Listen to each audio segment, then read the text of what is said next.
So the birds are always around when I'm doing maintenance in the aviary. As you can see, they're just chilling out. Look at the blues on that Tarocco. All right, so we really cut it back so that we can really trim it the right way. So it'll all sprout back in a little bit, probably about a month. That's Pinky, that's Poncho. Aren't they adorable? Hopefully we'll be able to get some eggs from these guys in the future as well. What is going on, YouTube? Welcome back to another video here at the ranch. Today, as you guys see the title on the thumbnail, we are going to be updating you guys on the aviary. The aviary hasn't been touched for about 6 weeks now with any cutting backs or any of things of that sort. And it is time to do that. Why? Because we are just around the corner on having the rain to start coming here to the ranch. And when that happens, everything grows like crazy. But the aviary right now needs a cutback because it is pretty thick right now. We've been letting it grow for about 6 weeks to about 8 weeks, and it's really, really thick. So let me show you guys what it looks like right now. I actually just started cutting it, and I was like, you know what? Why not pick up the camera? You guys have been asking how the aviary is looking, so let me show you guys what it looks like. Our trumpeters are doing amazing. Our rurals are doing amazing. And you see we have a wheelbarrow inside of here. So I cut an area, and I throw back. So we have this hibiscus bush tree thing right here. I'm not too sure how I'm trying to shape this one.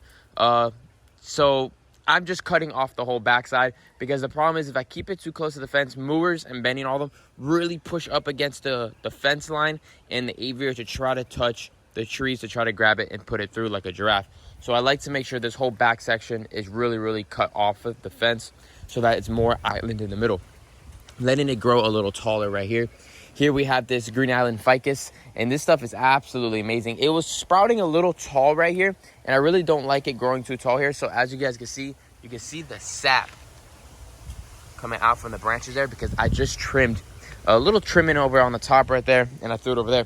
We have this one branch that's growing out right there, and that could be a future of something kind of cool. So I'm gonna let that grow for a little bit and see what it does and let it do its thing. And then over here, we have another little low hanging spot right here, a little like bed spot. I like that area for the ducks to chill and hide underneath a little low growing area, I guess you could say. Here, same thing. We're cutting back just a tad. We have some weird branches that started growing on its own, and then we have to always pull back vines that grow so that they don't overdo the aviary. And then you come back to this way, and then you got that nice opening right here for me to have a bench so I can sit. And you can see the ducks. Look down over there. You can see the mandarins are over there just hanging out, and you can see them from the distance. So that looks really, really cool. So we're gonna just go around and cut some more stuff all around. This fig tree looks great. We really need to pull back the ropes. Since I've built this aviary, I've never pulled back the ropes. So what I'm thinking on doing in the future is putting some type of a clamp or hook to the ropes and stretching as far back as I can and connecting it to one of those posts on the other side by the cow with some maybe real tall 2x4s. I'm doing the same thing on that side of my neighbor's property, maybe attaching it to the royal palms. I know he won't mind whatsoever. It won't be in his way whatsoever. You can see some areas need weeding. Like, look at this giant weed that grew inside here. This is a natural little wildflower that's growing inside here. It looks beautiful, looks amazing, but it's taken away from my rocks that I have in here placed around. And we needed weed whack, as you guys can see. You can see going down low, there are parts that are higher than others. I was letting it grow and do what it wants to do, but I think it needs to be cut back now. So we're gonna really do that. We have ringtails that are raising up, and we have white cheek pintails that are raising up as well. Inside of that far left box over there, we have a mandarin female on a nest. And then if you guys notice right there, that silver male is by himself, because we have a silver female hen all the way in the far left corner over there on a nest as well. So babies, hatchlings of those should be coming soon. Hey, Ricky, how you doing? But yeah, now we're gonna cut back this mulberry tree a little bit because it's like in my face every single time I go feed. You see it's hitting me right here, so I don't like that. I gotta cut that back. And I like to have my pathways to go into where I have to feed. We got a weed whack inside of there as well. We cut back this strawberry tree real well, but you can see it's already sprouting like crazy. But let me start cutting back, and I'll show you guys a little bit of what we do today. You see over here, it looks real nice. We added some little branches and stuff. Now, let me see. You guys saw that? That was a silver hen inside there. And there's a lot of berries stuck on the net right here, which is a pain in the butt because it comes from down from this tree. But hopefully they dry up and they just fall all off, which would be a plus. But over here is real thick. This hibiscus branches are all up inside this net over here, and I don't like that, so we got to trim all that off. All right, so we really cut it back so that we can really trim it the right way. So it'll all sprout back in a little bit, probably about a month, and we'll keep it as a nice hedge right here instead of it being a whole tree. So the back hedge is kind of what I like to keep it as. Keep it the same size as all that shade cloth. That shade cloth's about 3 foot, so it keeps it right underneath the shade cloth, so we have a nice thick low bush line. And then the bushes and the trees are more in the middle. But here, I would like to see if I could get same thing, a little strap, and pull it back to this big royal palm. Get a big boom, and then have that boom pull me all the way over there, tie it to the top of the tree, won't bother my neighbor, and make the aviary a lot better. Is what it'll do, just stretch it all out, make it into a big, thick, open tent. This aviary is a lot of work when you're always going around making sure it's nice and clean. To have a big aviary of this size, you always want to make sure you are keeping up with it, because if you wait 6 months for the whole entire thing, it would take time, especially if you're doing it by yourself. I don't really like anybody coming in here touching any of the trees except me. I like to form it myself. But here, as you can see, I'm making that little pathway, because I like to walk around the whole entire enclosure every single day to make sure everything looks good. So my pathway was getting a little too tight, and I don't like getting hit by branches, so keep it nice and cut all the way through. All right, so back in the aviary, and as we can see, I am curving this section out because it was a little too tight for me. I'm only 5'8", 5'9", so I make sure it's just perfect for my height. This isn't show and tell really inside of this aviary. If I have friends or family come, we really just walk that way, and that's also, I keep it a little higher. But this way, this is, the section of where the animals feel comfortable and safe.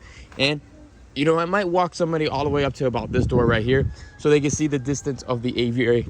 But as you can see, cut it nice and smooth right there.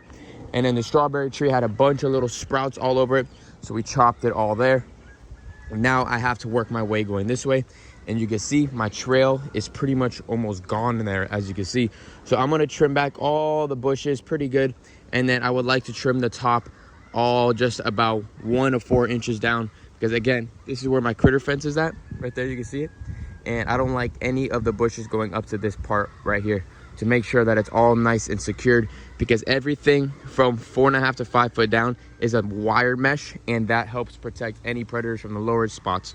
But everything from where it's not meshed with that wire, I like to cut off and not touch with the plants, so that I can see if there's any holes or any predators trying to come in. So it's looking a lot better, and you guys can see all the pieces of leaves that are on the bottom. The rurals are absolutely loving it. And we have a lot of natural different brush and trees that's grown on its own. Like this, I didn't put here. This I didn't put here.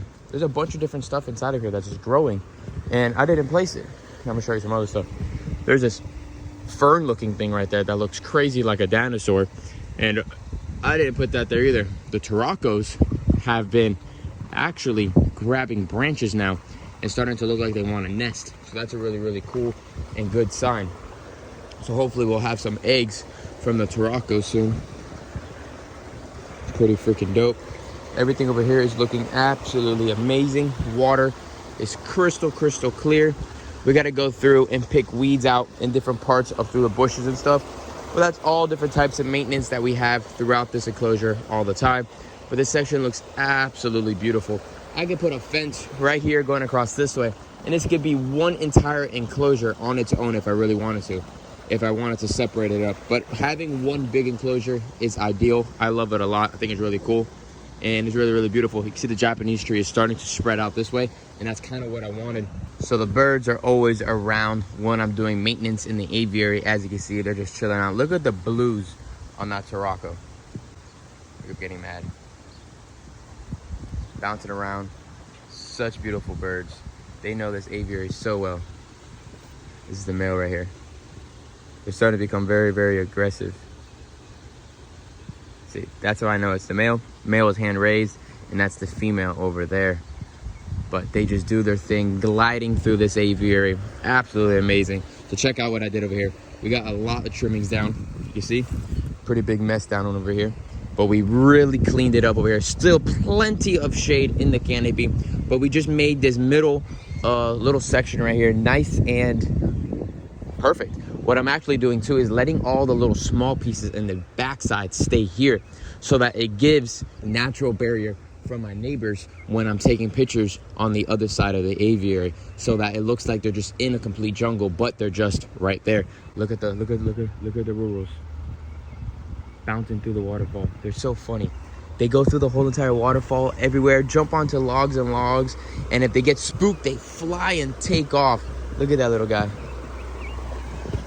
What are you guys doing? What are you guys doing? Aren't they absolutely amazing? Hopefully we'll get some babies from these guys soon.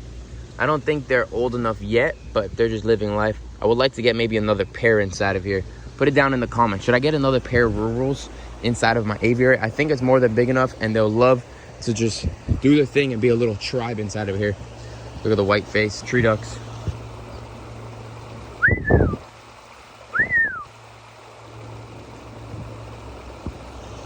Gorgeous. So we have a mandarin female over there like we mentioned, and then we have that silver wood duck female over there like we mentioned. And you guys can see all the natural ferns that are growing, and then more of these plants right here that we pointed out earlier. See, there's one there, there's one there, there's one there, there's another one there. Pretty crazy. Those things will actually grow and be real big thick bushes up against the rocks, and I really like them. Actually, they don't really bother me whatsoever, so I think I'm just going to keep them and just let them do their thing naturally. I would like to have something more growing right there, but we'll see. It's a little bare over here. We need to weed whack a lot. As you can see, the weeds are starting to grow. Some people are saying you should throw some tortoises inside of here, and it might be an option. I might throw in a couple yellowfoots in here, and you never know. See what the heck happens. Maybe they'll do better inside of this aviary. I have 11, 12 of them, so maybe I'll just throw a bunch of yellowfoots inside of here. What do you guys think? Do you guys think I should put the yellowfoot tortoises inside of the aviary? Naturally, where they come, the jungle floods, so I'm not really worried about them drowning or anything like that. They'll probably end up going in the water. They'll swim across. It'll be almost like I let them go in the wild, and I think they will actually eat all the weeds and everything. And I kind of just convinced myself right now that I might want to put a pair of yellowfoots inside of here. Just let them do their thing, and if they breed, they breed. If they nest, they nest. But they have plenty of spots to hide and do their thing. Put it down in the comments. If this video gets 5,000 likes, we will start introducing little by little the yellowfoot tortoises inside of here, and we'll document them coming inside of this aviary. So what we'll do is probably put one male and maybe 4 females inside of here and see what happens. They are a pretty large tortoise, so they're gonna probably move some things around, but there's plenty of grass, there's plenty of space, and it's a big enclosure. They can walk down, they'll probably climb up and through these rocks and everything and just do what they want to do. They can go inside the wetland and they'll drink all the water. I think it'd be actually really cool. We'll test it out and see what happens. We won't take away their enclosure yet, because where their enclosure is at, we are going to be moving all the tortoises to another part of the property, because that's going to be for our cassowaries. So they are going to have to get moved. But unfortunately, my yellowfoots, I've never produced any before, and in a way they're taking up space, but I would never get rid of them because a lot of imports are stopping, and yellowfoots are probably never going to come back into the United States. Whatever's here is here. So if they're all gone and no one's producing, and maybe one day mine start producing, that'll be more yellowfoot tortoises in the United States on our earth to help the wild populations. Because as you guys see, when we go to Peru, they're eating them left and right. So if they stop the imports and they eat them all over there and there's no more over here, yellowfoot tortoises go extinct. So that is not a good thing. So we will never get rid of our yellowfoot tortoises. We will try and try and try and let them be as happy as they can. Obviously, there's something that is not ticking, and what it could be is that they don't have enough water inside of their enclosure and they want to feel more natural. So being in this aviary, I think, could make them feel more happier and more wild. That's Pinky, that's Poncho. Aren't they adorable? Hopefully we'll be able to get some eggs from these guys in the future as well. It'd be real neat to have them raise some of their offspring. Then they need another year or so before they'll be able to start producing. I got my little wheelbarrow right here, or wagon, whatever you want to call it. I like to make my trails the same size as that as well, so I can get around. Instead of grabbing handfuls at a time, I can fill it up and at least get it to this corner, so it helps me a little bit more. Well, I hope you guys enjoyed today's video here at the ranch, you guys. Getting the aviary nice and neat and beautiful. Make sure you guys give this video a thumbs up, subscribe to the channel, put your post notifications on so you guys are always notified when we have things going on here at the ranch. And stay tuned, you guys. We have a lot more babies, hatchling, birds and ducks and different things that are going to be happening here at the ranch. So stay tuned to see who's going to have the next new hatchling animals here on the ranch. Stay tuned and I'll see you guys later. Peace out, everyone.